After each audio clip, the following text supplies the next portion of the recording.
Boa noite. Estão ouvindo já? Opa, aqui, obrigado. Então, muito obrigado.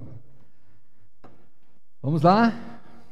Nós, passando esta fase tão difícil nesse ano, né? Tão difícil mesmo. Mas nós temos que nos animar no Senhor e saber que Ele está no controle de tudo. Eu sei que nós fazemos orações pedindo a Deus os seus favores, é claro.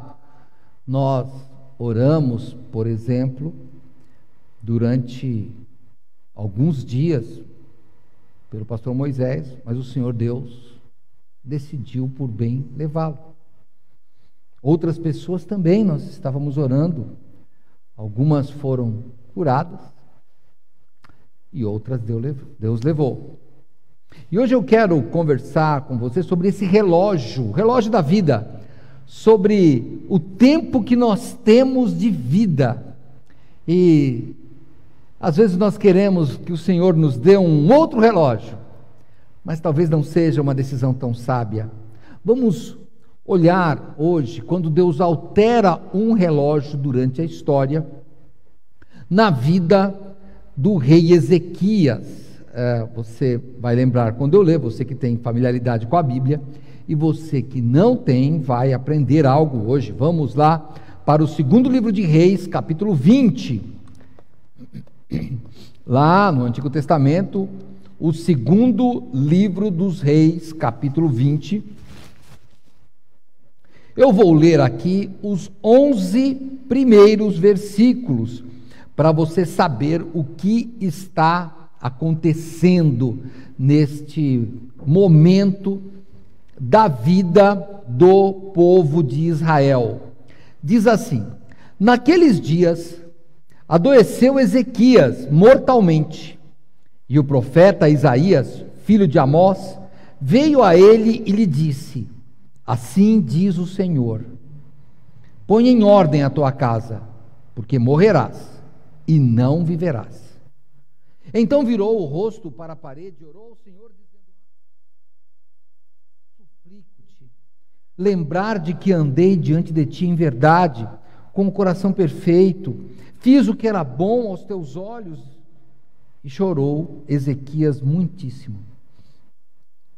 Sucedeu, pois, que não havendo Isaías ainda saindo do meio do pátio, veio a ele a palavra do Senhor, dizendo: volta e dize a Ezequias, capitão do meu povo, assim diz o Senhor, o Deus de Davi, teu pai: ouvi a tua oração e vi as tuas lágrimas, eis que eu te sararei.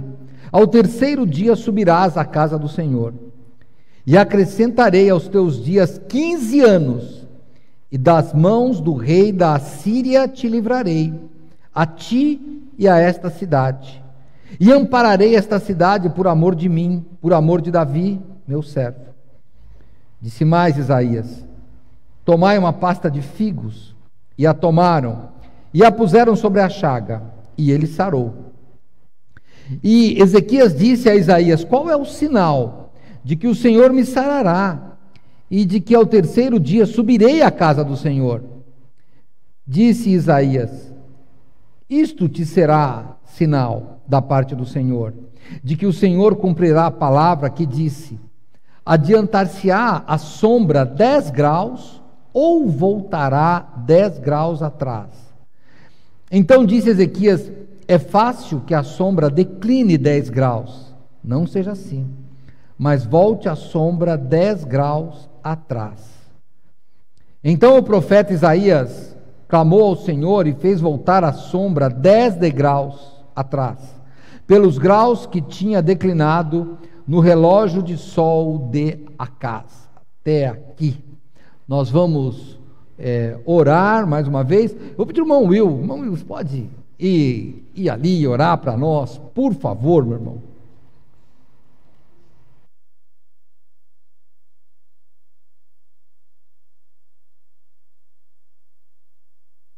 Santíssimo Deus, obrigado, Pai, por essa oportunidade de estar na Tua casa.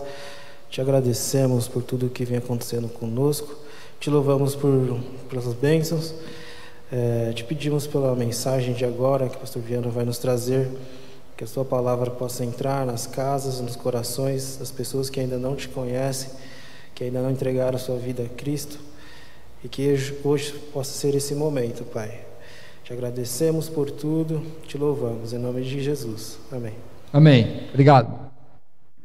Bom, irmãos, é claro que o fato aqui, nós vamos estudar um pouquinho mais, mas eu não quero entrar nesse detalhe, mas esse relógio de sol de Acás, que você vai ver aí, pelo menos na nossa Bíblia, aqui na Almeida Corrigida Fiel, da Trinitariana, o relógio de sol está chuleado, né, está em itálico, porque na verdade a ideia aqui é de uma escadaria, né, que ele tinha, e o sol, conforme ia passando os degraus, eles iam vendo as horas do dia se passando, né? Mas enfim, era um relógio, media-se o tempo.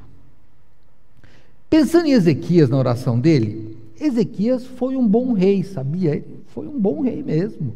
Ele fez uma reforma religiosa grande, grande mesmo. Se você voltar comigo no capítulo 18 do mesmo livro de 2 Reis, você vai ver o seguinte, olha logo no começo do capítulo 18 do 2º livro de Reis.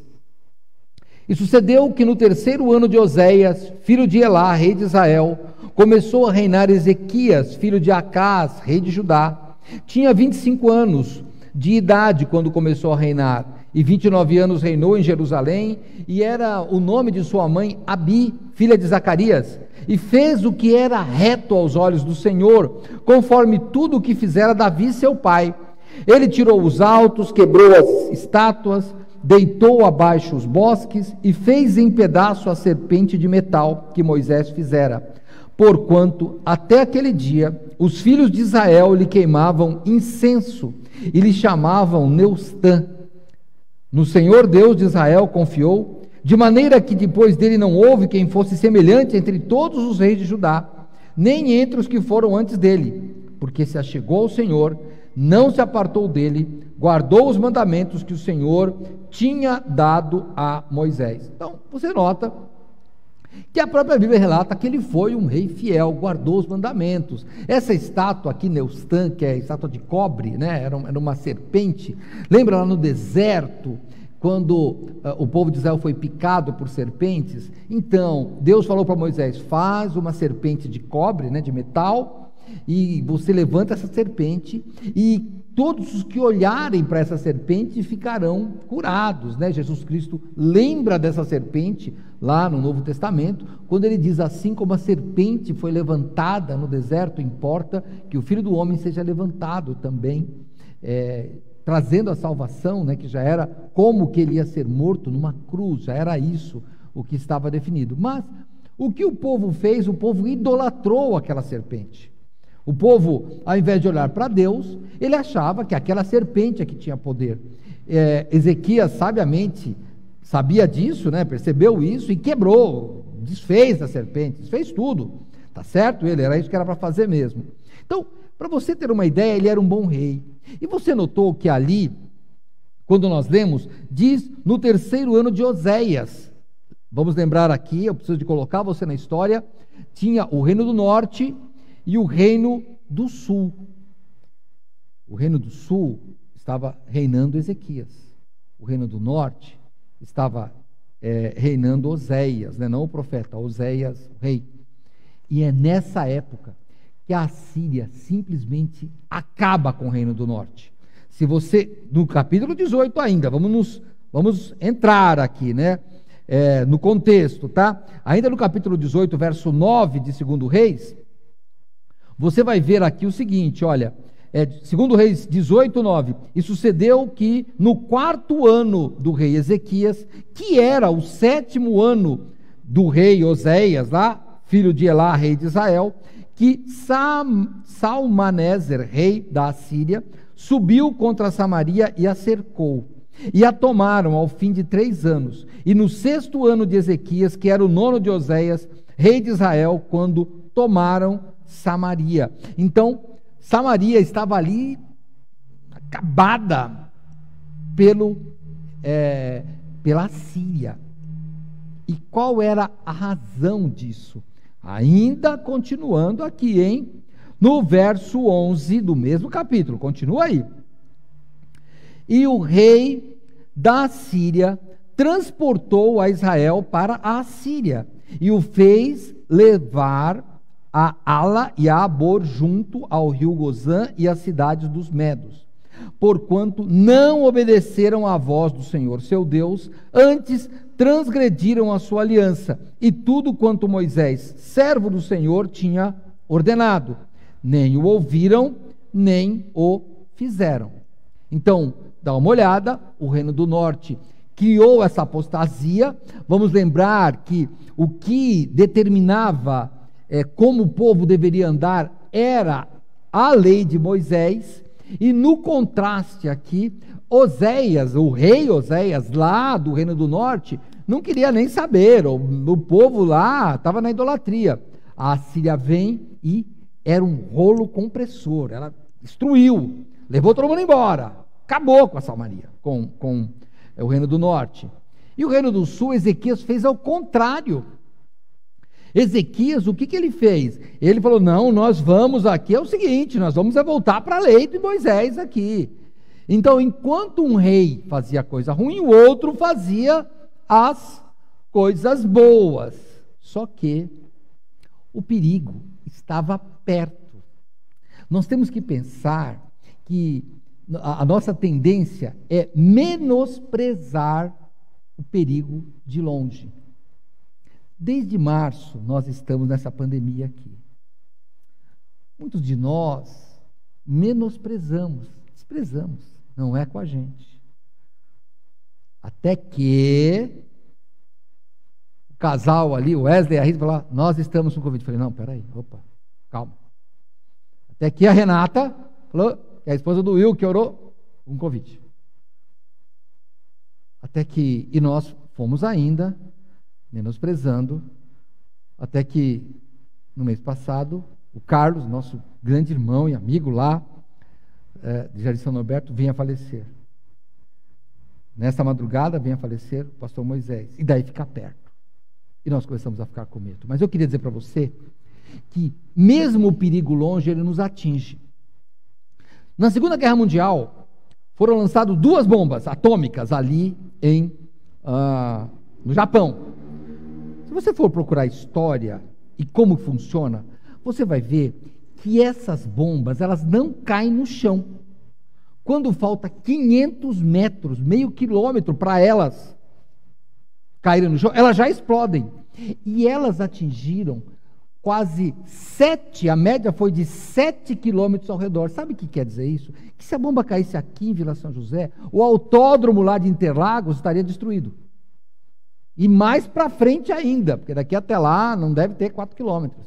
Então, é uma destruição muito grande. O perigo está do nosso lado, mas nós não percebemos.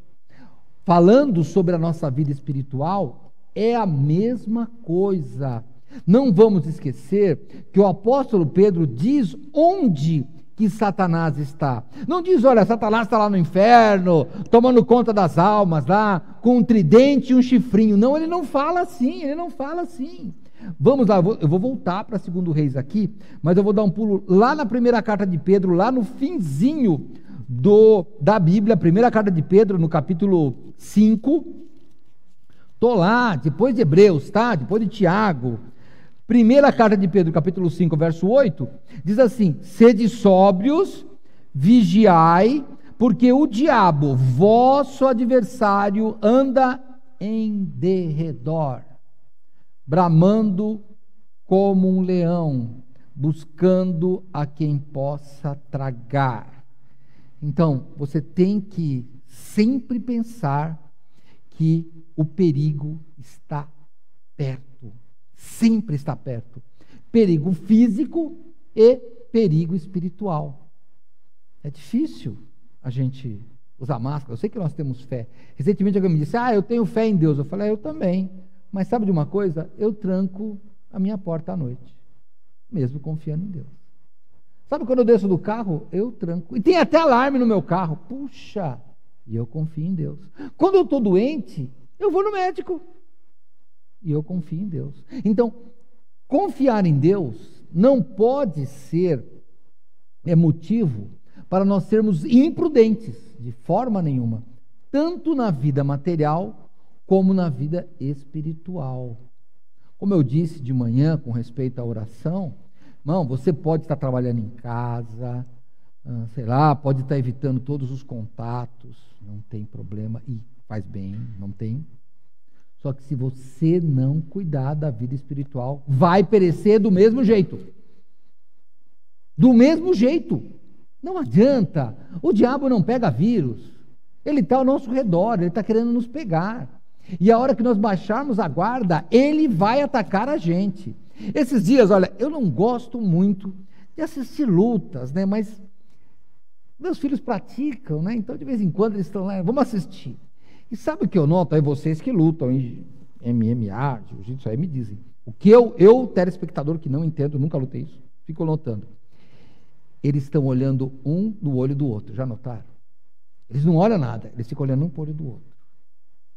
Eles estão só esperando. E eu fico às vezes pensando, né? Eu já sou, né? Vou fazer 60 agora, né? Então eu sou do tempo do boxe ainda. Que é no boxe era luta, né? Então, era do mesmo jeito. Eles ficavam olhando para o outro. Eles olhavam nos olhos um do outro. Porque eles queriam saber onde estava a fraqueza. E a fraqueza não estava na força do braço, no balançar, no gingado das pernas, não. Estava no olho. E tenha certeza que Satanás está olhando nos nossos olhos, porque é a nossa janela da alma. Jesus Cristo falou que se os nossos olhos forem bons, o corpo será bom, mas se forem maus, todo o corpo é mau. Então eu queria que você, nesta pandemia, nós não podemos sair, mas podemos ver tudo por esta rede chamada internet ou pela TV. Nós podemos ver, nós vemos tudo. E hoje, com uma realidade incrível, nós vemos os assassinatos ao vivo, ou, se não ao vivo, mas gravados de forma que não é uma simulação, é real. Então você vê muita coisa. E eu queria que você voltasse aos olhos para o Senhor.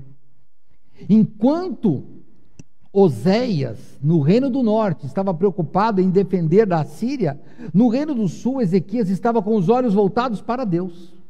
Então ele não ficou armando o seu exército para combater contra a Síria, não era bem isso. É claro que ele fez isso também, mas o principal não era isso. Ele percebeu que a reforma que ele precisava fazer era dentro do povo dele, e talvez uma reforma que eu e você precisamos de fazer não é fora, não é. Nós reclamamos do prefeito, do governador, do presidente, da OMS, de todo mundo, mas e de nós? Será que nós estamos andando diante do Senhor corretamente? Essa é a reforma que precisa. Eu não preciso da Organização Mundial de Saúde me falar da minha vida espiritual. Eu que tenho que falar. E eu não preciso de uma declaração de direito, eu não preciso de nada disso, eu preciso só da Bíblia para cuidar da minha vida espiritual. E a pergunta é: como é que você está se resolvendo o seu problema espiritual? Mas não pense que o fato de você cuidar da sua vida espiritual vai te livrar dos problemas físicos. Não. Ah, pastor, eu sou uma pessoa muito fiel ao Senhor, não vai acontecer comigo. Não, vai.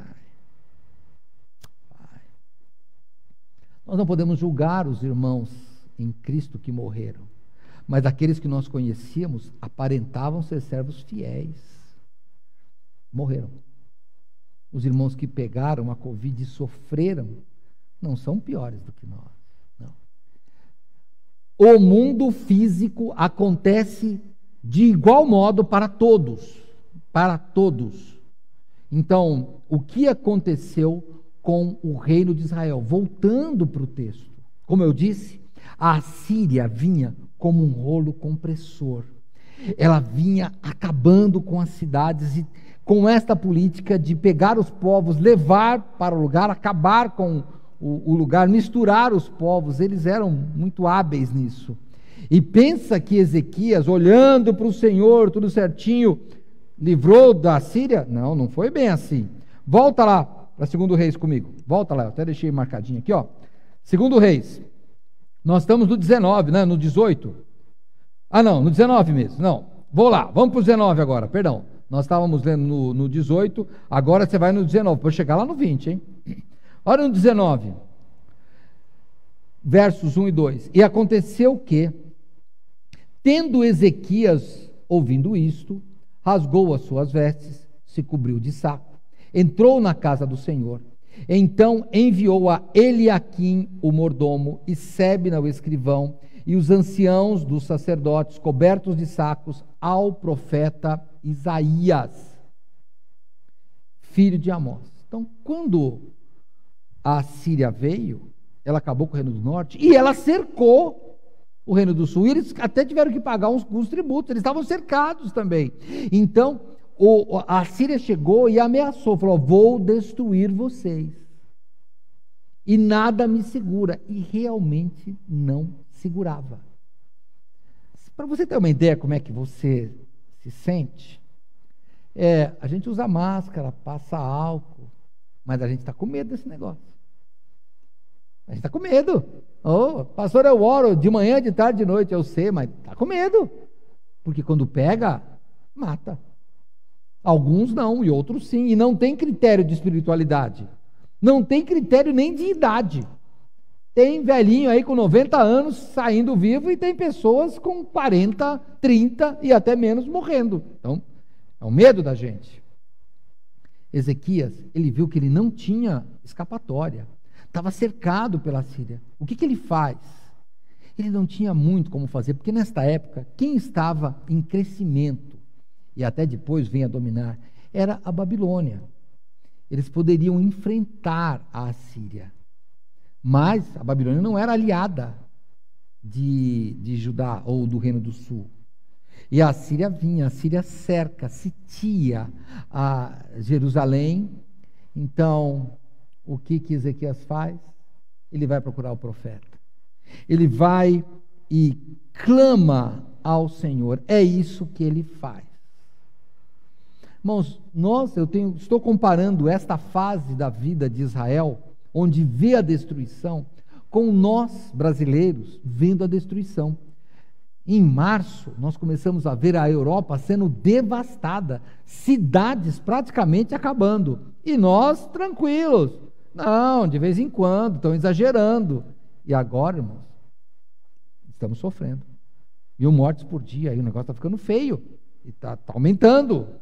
Vai, diminui, aumenta, pelas fotos ou pelas reportagens que vimos aí nessa final do ano aí, daqui a 15 dias provavelmente vai ter mais gente infectada. Não vou dizer que vão morrer, que eu não posso, mas provavelmente vai ter mais gente infectada.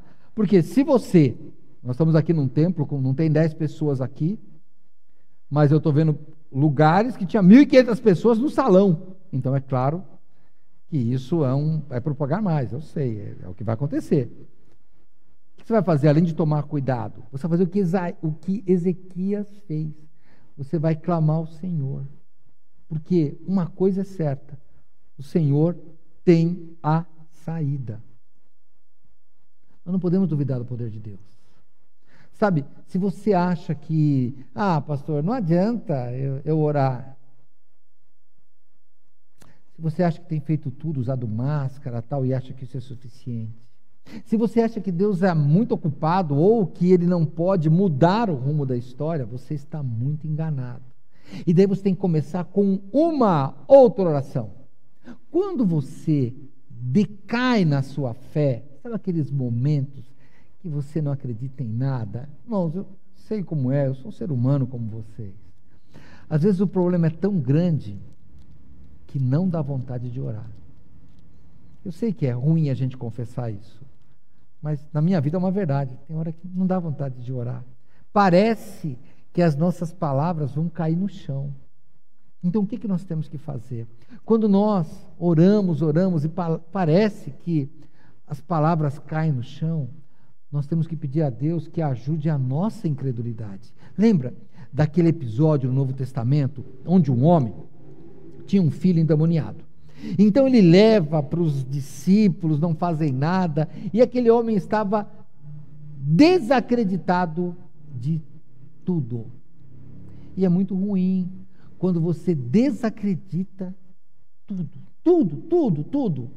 Você não acredita na ciência, você não acredita nos sacerdotes, você não acredita nos políticos, você não acredita em você mesmo, você não acredita nem em Deus. E lembra qual foi a oração daquele homem? Eu vou levar você até lá. Vamos lá para Marcos capítulo 9, lá no Novo Testamento. Vamos ver esse episódio aqui. Mateus, Marcos, Lucas. Então estamos em Marcos aqui. Marcos capítulo 9, no verso 20. Quando Jesus chega, né, e fala: traz esse menino aí para mim, porque o homem reclamou: seus discípulos não puderam fazer nada, ninguém pode fazer nada, estava todo mundo reclamando. No capítulo 9 de Marcos, verso 20, diz a Bíblia que trouxeram o menino, diz assim a Bíblia: e trouxeram-lhe o menino, né? E quando ele o viu, logo o espírito o agitou com violência, e caindo endemoniado por terra, revolvia-se espumando. E perguntou ao pai dele: quanto tempo há que lhe sucede isto? E ele disse-lhe: desde a infância, e muitas vezes o tem lançado no fogo e na água para o destruir. Mas se tu podes fazer alguma coisa, tem compaixão de nós e ajuda-nos. Olha, este ser é uma partícula condicional, que é assim: bom, se você tiver poder, faz isso. Irmão, sabe, tem coisas que quando você pede para alguém, você sabe que ele não tem poder para fazer. Mas quando você fala com Deus, Deus pode ressuscitar mortos. Deus pode fazer qualquer coisa. Ele é o dono do universo. Sabe, os nossos irmãos em Cristo, que nós perdemos, você sabe que nós vamos vê-lo de novo. Porque Jesus Cristo, Ele ressuscitou, venceu a morte, e Ele é como as primícias da ressurreição. Nós vamos ressuscitar um dia. Então um dia nós vamos ver esses irmãos em Cristo. Sabe, você que perdeu alguém querido, chorando, é claro, a separação nos dói, mas um dia essa pessoa vai ressuscitar, porque nós vamos ressuscitar com Cristo. Não desacredite nisso. Você pode, sabe, quando nós forçamos a nossa barra e nós achamos desculpas, não, a vida termina aqui mesmo, não, olha, eu vou nascer de novo e vou ter uma segunda chance. No fundo, com isso, nós estamos desafiando o poder de Deus. Não, Deus pode ressuscitar. E Ele já falou que as pessoas que morreram em Cristo hão de ressuscitar. Ele já falou que disso deu certeza, quando Ele mesmo ressuscitou. Então Ele deu certeza disso. Quando aquele homem diz para Jesus: mas se tu podes fazer alguma coisa, me ajude, veja a resposta de Jesus no verso 23. E Jesus disse-lhe: se tu podes crer, tudo é possível ao que crê. Eu vou continuar a leitura, mas eu vou te dizer o que poderia ser. Vou brincar aqui daquele RPG. Vou achar uma outra. O menino, ou esse pai, ele podia falar assim: bom, vamos ver, se você fizer aí, eu vou acreditar. Como Tomé fez.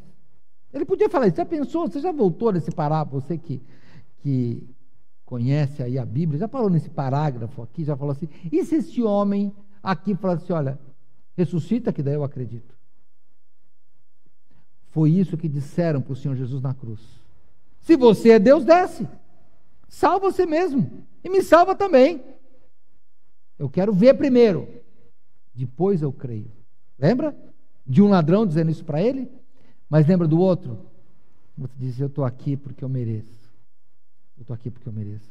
Mas lembra de mim, porque você é o Messias. Lembra de mim, porque você é o Deus eterno. Lembra de mim, porque você tem um reino que não está neste mundo. Lembra de mim quando você entrar no teu reino. Aquele homem, ele creu antes de Jesus. Já imaginou aquele homem, irmãos? Ele estava sendo crucificado do mesmo jeito que Jesus. Ele sabia que em poucas horas ou minutos ele morreria. Mas naquela hora, ele falou: eu acredito em você. Por pior que você esteja na situação, e por pior que Deus possa aparecer para você, porque aquele Jesus que estava morrendo na cruz, olha, volta comigo, por favor, pensa comigo, eu não quero ser herege, só quero pensar. Eu estou ladrão na cruz, olhando para um homem que está tão fraco quanto eu. Eu estou olhando para a cruz, para um homem que está morrendo de sede, como eu também estou morrendo. Como é que eu acredito nele? Porque o Espírito Santo nos convence. E aquele homem foi embebido pelo Espírito Santo, e ele acreditou. E a resposta de Jesus para o ladrão foi: em verdade eu te digo que hoje você estará comigo no paraíso. Por quê? Porque é pela fé. Para este homem, voltando aqui para o nosso texto de Marcos, Jesus disse assim, o verso 23, né? Se tu podes crer, como eu já li, tudo é possível ao que crê. E logo o pai do menino, clamando com lágrimas, disse: eu creio, Senhor, ajuda a minha incredulidade. Você notou que, assim como Ezequias, o foco desse homem saiu do lugar? O foco dele era: ajuda o meu filho. O foco dele para a briga é: vocês cuidam do meu filho. O foco dele é: vocês têm que ter poder para cuidar do meu filho. O foco dele é: Jesus, se você pode, cuida do meu filho. Mas quando o próprio Deus o confrontou, ele disse: ajuda a mim. Ajuda a minha incredulidade. Talvez você que está em casa tem que pedir um pouco para a sua incredulidade. Nós estamos nos cansando de ficar em casa. Nós, olha, quando começou a pandemia, e nós vamos confessar aqui, porque é uma coisa pública, né? Você que é mãe de São José, demorou para os irmãos começarem a vir no culto. No começo tinha pouca gente. O próprio pastor Moisés, esse que faleceu hoje, falou para mim. Falou para mim, não minto, falou para outros irmãos, e chegou aos meus ouvidos, que quando a pandemia voltou, a igreja não voltou inteira. Eu falei: aqui também não voltou inteira, não. Muita gente demorou para voltar. Ainda lembra, pastor, nós vimos muitas cadeiras vazias no começo. Aí agora que estávamos todos acelerados, tinha que cadastrar e estava faltando lugar, tinha que ficar substituindo, de novo vem a pancada. Parece, irmãos, eu vou voltar às lutas. Como eu disse, né, eu sou muito antigo, né, no meu tempo era o boxe que era a pior luta, agora tem outras. Mas no boxe era assim, a pessoa ia batendo devagarzinho, e você não via tanto sangue como vê agora. Não era nocaute, o cara ia batendo aqui do lado. E você falava: poxa, esse cara... Daqui a pouquinho a pessoa despencava. A gente não percebia, mas ele estava acabando com a pessoa, só que a gente não percebia isso. Era um soco no fígado, era um soco no rim, era um soco no estômago, e ele ia batendo. Chegava uma hora lá para o terceiro ou quarto assalto, com um leve ou um soco não tão forte, a pessoa simplesmente despencava, porque ele foi batendo, e o outro apanhando, até que ele não aguentou mais. É isso que o Satanás tem feito conosco. Ele tem batido. De vez em quando ele faz o que está fazendo aqui, ó, dá uma pancada forte, a gente não vê ninguém. A ideia é: vou desanimar. Não vamos desanimar. Simplesmente tira o foco. Senhor, me livra dessa doença. Não, Senhor, peraí, antes, ajuda a minha incredulidade. Ezequias, ele começa com a reforma lá dentro. Quando ele vai clamar ao Senhor, ele já tinha trabalhado. Quando ele vai chamar o profeta Isaías, ele já tinha destruído a serpente. Ele já tinha feito um monte de coisa. Ele trouxe o povo de volta a servir o verdadeiro Deus.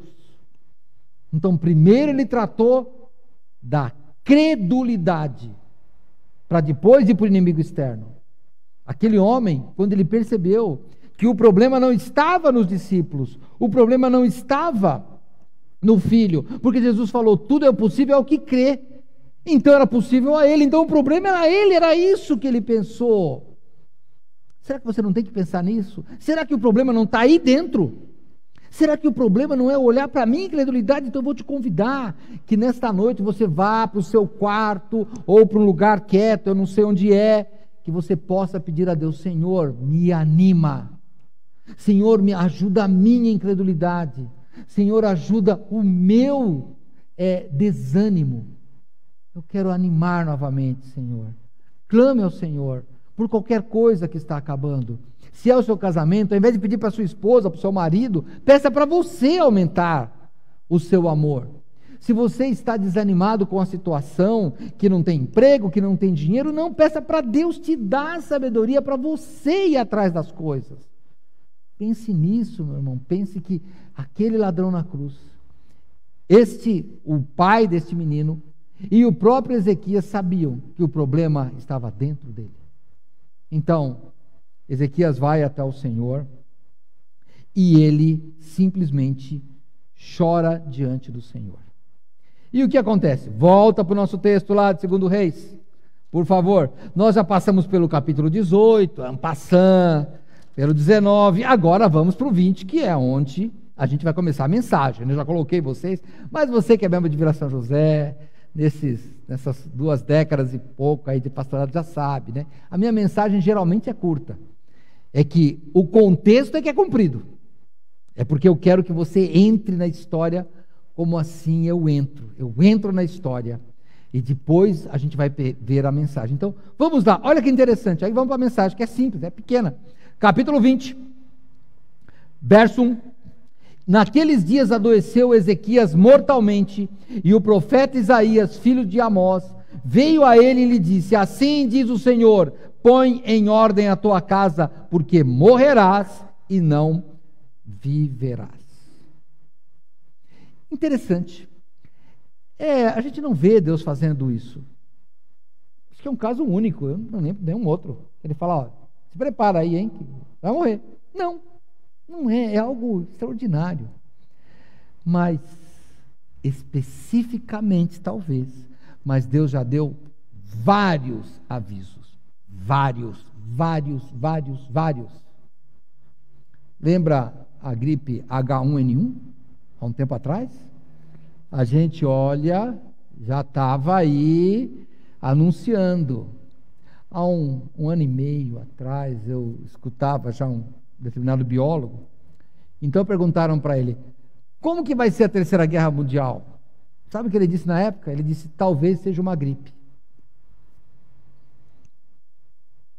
Já imaginavam. Isso era uma coisa que ninguém controlaria. Porque é um vírus relativamente simples. Esse coronavírus, saiba que ele é o novo coronavírus, hein? Lembra no começo da pandemia, tinha uma mulher: olha, eu comprei um detergente aqui de 2015 e já tinha coronavírus, então é mentira. Não, é que o coronavírus é o mesmo, é que agora ele é um novo, ele está diferente, é só isso. Mas você vê, a gente toma vacina de gripe todo ano, aqueles que tomam vacina. Por quê? Porque todo ano muda. Então, já tinha um aviso.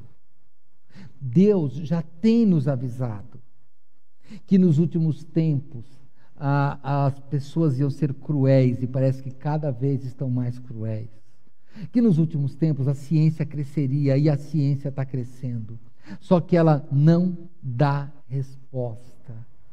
O Senhor Deus, Ele nos dá avisos. Sabe, algumas pessoas disseram para mim, até uma pessoa me perguntou: pastor, isso já é o final dos tempos? Mas, irmãos, é o final dos tempos. E já faz tempo que está sendo avisado, hein? Já faz tempo. Você pensa que é um negócio assim: ah, pastor, a gente não esperava que de repente aconteceria uma coisa dessa. Não, irmão, mas isso já... Vamos lá, ano, 80 depois de Cristo, 70 por aí, eu acho, 60, sei lá. Mas vamos lá ver alguma escrita dessa época.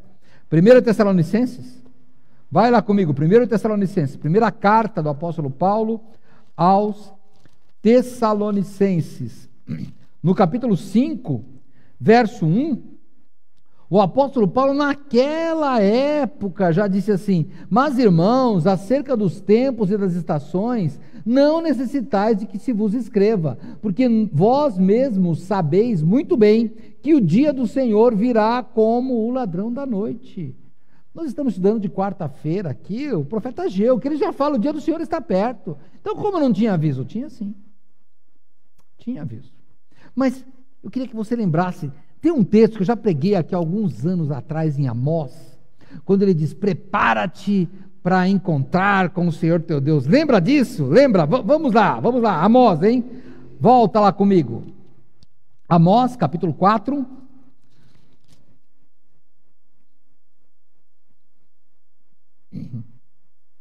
Verso 12: portanto, assim te farei, ó Israel, e porque isso te farei, prepara-te, ó Israel, para encontrares com o teu Deus. Eu quero só que você pense nesse capítulo 4 comigo. Eu vou ler aqui o verso 6 de Amós 4. Por isso vos dei limpeza de dentes, ou seja, fome, em todas as vossas cidades, falta de pão em todos os vossos lugares. Contudo, não vos convertestes a mim, disse o Senhor. Vou no verso 8. E andaram errantes 2 ou 3 cidades, indo a uma outra cidade para beberem água, sede, mas não se saciaram. Contudo, não vos convertestes a mim, diz o Senhor. Verso 9: feri-vos com queimadura e com ferrugem, multidão das vossas hortas, das vossas vinhas, das vossas figueiras e das vossas oliveiras comeu a locusta, pragas. E termina como? Contudo, não vos convertestes a mim, disse o Senhor. Verso 10: enviei a peste, doença, contra vós, à maneira do Egito. Os vossos jovens matei a espada, os vossos cavalos deixei levar presos. O mau cheiro dos vossos arraiais fiz subir as vossas narinas. Contudo, não vos convertestes a mim, disse o Senhor. Verso 11: subverti alguns dentre vós, como Deus subverteu a Sodoma e Gomorra, e vós fostes como um tição arrebatado do incêndio. Contudo, não vos convertestes a mim, disse o Senhor. 5 vezes ele usa essa frase. 5. E daí ele vai para o verso 12, né? Portanto, assim te farei, ó Israel. E porque isso te farei, prepara-te, ó Israel, para te encontrar com o Senhor teu Deus. O problema não é que Deus nos livre da Covid. O problema é que Ele te livre do inferno. Esse é o problema. Ele está avisando, Ele vai chegar. O dia do Senhor está próximo. Deve ter aí, olha, os irmãos aí, as nossas mensagens, eu não sei de quarta-feira se ficam no YouTube ou não ficam, eu não sei, mas se não ficarem, ou no Facebook, eu não sei, mas se não ficarem, assista de quarta, nós estamos falando sobre isso. Irmãos, Deus aqui, Ele fala 5 vezes a mesma frase. Eu fiz isso, mas você não se converteu. Eu fiz isso, mas você não se converteu. Então agora, eu queria parar com você e pensar quantas vezes o Senhor tem nos avisado. E contudo, a gente não muda. Converter, irmãos, é mudar de caminho. Conversão à direita, à esquerda. À direita para você aí, né? Não tem nada para mudar no caminho, tem que pensar. Sabe, a cada dia eu tenho que pensar, se não tem nada para mudar do meu caminho, eu preciso de pensar nisso. Israel foi avisado ali por Amós. 5 vezes ele conta, as 5 vezes que Deus avisou. Nada se converter. Quantas vezes Deus tem te avisado? Mas, voltando ao aviso de Ezequias, Deus fala para ele, né? Olha, Ezequias, você vai morrer. Prepara-te para encontrar comigo. E volta lá para o texto? Vamos lá, hein? Vamos lá para o finalzinho da nossa mensagem, hein? Capítulo 20, verso 3. Depois que ele vira o rosto para a parede, ele ora assim: Ah, Senhor, suplico-te lembrar de que andei diante de ti em verdade, com o coração perfeito, e fiz o que era bom aos teus olhos. E chorou Ezequias muitíssimo. Sucedeu, pois, que não havendo Isaías ainda saído no meio do pátio, veio a ele a palavra do Senhor, dizendo: Volta, e diz a Ezequias, capitão do meu povo, assim diz o Senhor, o Deus de Davi, teu pai: ouvi a tua oração e as tuas lágrimas, e eis que eu te sararei. Ao terceiro dia subirás à casa do Senhor, e acrescentarei aos teus dias 15 anos, e das mãos do rei da Síria te livrarei. A ti é esta cidade, e ampararei esta cidade por amor de mim e por amor de Davi, meu servo. Disse mais Isaías: tomai uma pasta de figo, e a tomaram, e a puseram sobre a chaga, e ele sarou. Ah, como é bom saber que Deus atende, irmãos. Como isso é legal. É bom mesmo. Olha, Deus atende. Mas e se ele não tivesse atendido? Agora, o título da mensagem é: não peça a Deus um relógio novo. Por quê? Olha o que Ezequias pede a Deus.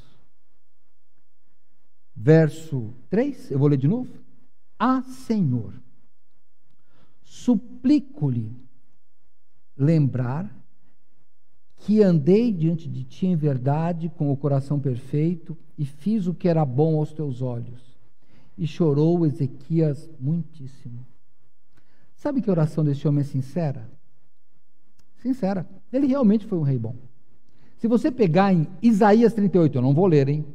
Isaías 38 vai contar essa história de novo, agora pelo olhar do próprio profeta Isaías, e você vai ver que tem praticamente um salmo lá escrito por Ezequias. Bonito, bonito. Quer louvar o Senhor, muito bom. Pedido sincero. O único problema é que ele põe o foco no lugar errado. Ele põe o foco na justiça dele. Lembra de mim.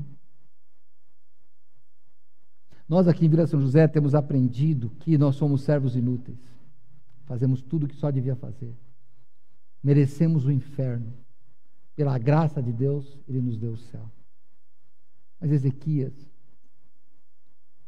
não posso julgá-lo. Mas ele fala que é porque ele era bonzinho. E Deus atende. Deus dá um novo relógio para ele. Um relógio com 15 anos de diferença.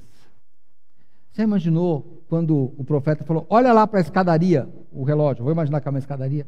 Olha lá, o sol estava lá, tá, 1 hora, desce um degrau, 2 horas da tarde, eu não sei que hora que era, mas vamos imaginar, 3 horas da tarde, desce o degrau. Olha lá, Ezequias, olha o degrau, volta. Ele fala: uau!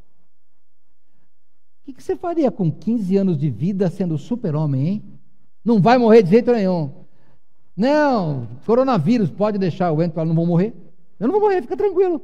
Não, deixa comigo, eu vou lá. Não vai morrer, tem a garantia de Deus.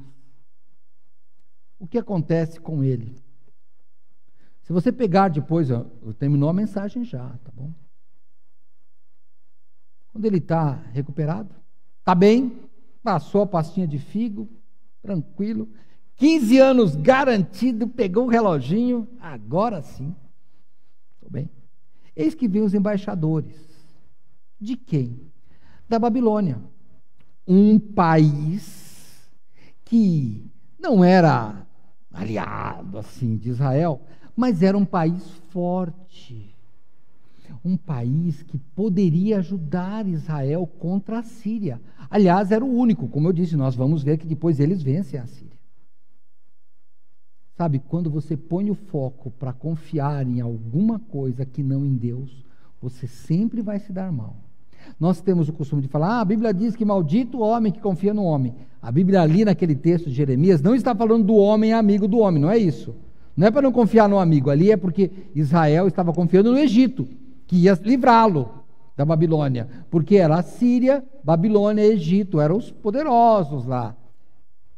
Então, Ezequias mostra os tesouros para esse amigo chamado Babilônia. Isaías vai para ele e fala: quem veio aqui? Ele: os amigos lá de longe, lá da Babilônia. Ele: você mostrou alguma coisa para ele? Mostrei tudo, todos os tesouros que tinha aqui eu mostrei. Ele falou assim: então, você vai perder tudo. Os 15 anos que ele teve a mais, sabe o que aconteceu? Ele manchou a biografia. Não, ele manchou a biografia. Para que ele fez isso? Sabe, nós devemos pedir proteção. Mas de repente, Senhor, me livra da Covid. Me livra de uma doença. Eu sei, nós vamos pedir isso. Mas eu queria mudar o seu pedido. Peça, Senhor, não me deixe escandalizar ou atrapalhar a tua obra. Não me deixe a minha fé diminuir. Na verdade, é esse o pedido. Pode sair de Reis, eu vou terminar lá em Filipenses, com a oração que, se Ezequias tivesse feito, no meu ponto de vista, poderia ser melhor, né? Mas é o meu. Mas eu vou te aconselhar que você faça esse tipo de oração. Que o seu pedido não seja, Senhor, olha, eu vou na igreja sempre. Olha, até na pandemia eu estou na igreja. Eu parei tudo para assistir os cultos online. Olha, eu fiz tudo a justiça. Não. Olha, o apóstolo Paulo faz a oração mais certa, corrigindo o nosso foco. Filipenses capítulo 1, verso 21. Porque para mim, o viver é Cristo, e o morrer é ganho. Mas se o viver na carne me der fruto na minha obra, não sei então o que devo escolher. Mas de ambos os lados estou em aperto, tendo o desejo de partir e estar com Cristo, porque isso é muito melhor. Então, na verdade, a nossa oração, é claro, né? Claro, temos que preservar a vida. Senhor, livra-nos das doenças. Senhor, preserva nossas vidas. Mas o mais importante é, Senhor, eu desejo partir. Eu quero estar com o Senhor, porque é melhor. Mas se eu tiver algo para fazer aqui, que acrescente coisa boa à minha biografia e não ruim. Se eu tiver que viver aqui para mostrar às pessoas que o foco está em mudar a minha fé e não em mudar as pessoas, eu quero ficar aqui. Senhor, se eu ficar aqui vai trazer mais glória para o teu nome e para o teu Filho Jesus Cristo, eu quero ficar aqui. Mas se não, eu estou pronto para ir, porque o Senhor já me avisou. Prepara-te, porque vamos encontrar com Ele. Você está preparado? Quer mais tempo de vida? Então é muito fácil. Vamos pensar. Pensa comigo aqui.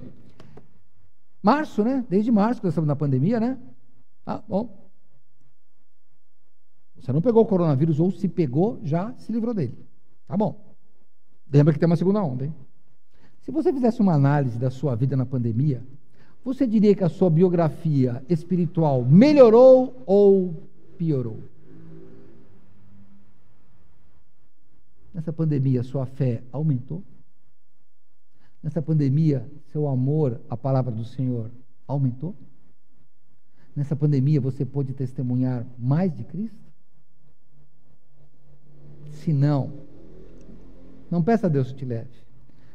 Peça a Deus que te mude, para que você possa glorificar, porque a nossa oração final, que poderia ser a de Ezequias, mas deve ser a nossa, para mim, o viver é Cristo e o morrer é ganho. Que você viva para Cristo. E se partir, que seja um ganho.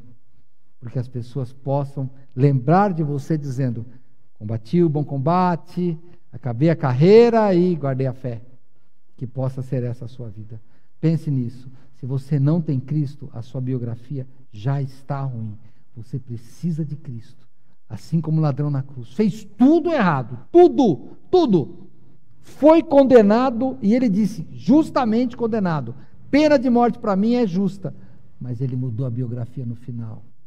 Mude essa biografia, porque o dia do Senhor está próximo. Vamos orar. Senhor Deus, muito obrigado, Pai, porque o Senhor nos dirige. Muito obrigado, Senhor, porque o Senhor nos guardou. Nós que estamos assistindo, o Senhor nos guardou. Alguns de nós ficamos infectados por esse vírus e estamos vivos aqui. Muito obrigado, Senhor. Senhor, mas a fé, o nosso interior, somente o Senhor conhece. E a pessoa, e eu, me conheço e cada um conhece a si mesmo. Pai, muda-nos, Senhor Deus. E que esse vírus da incredulidade não possa continuar nos matando. Eu te peço que nossa fé aumente. Eu te peço que a nossa dedicação aumente. Eu te peço que a nossa biografia seja sempre boa para glorificar o nome do teu Filho Jesus. E é em nome dele que nós pedimos. Amém. Deus abençoe a todos. Quarta-feira estaremos aqui às 8 horas da noite.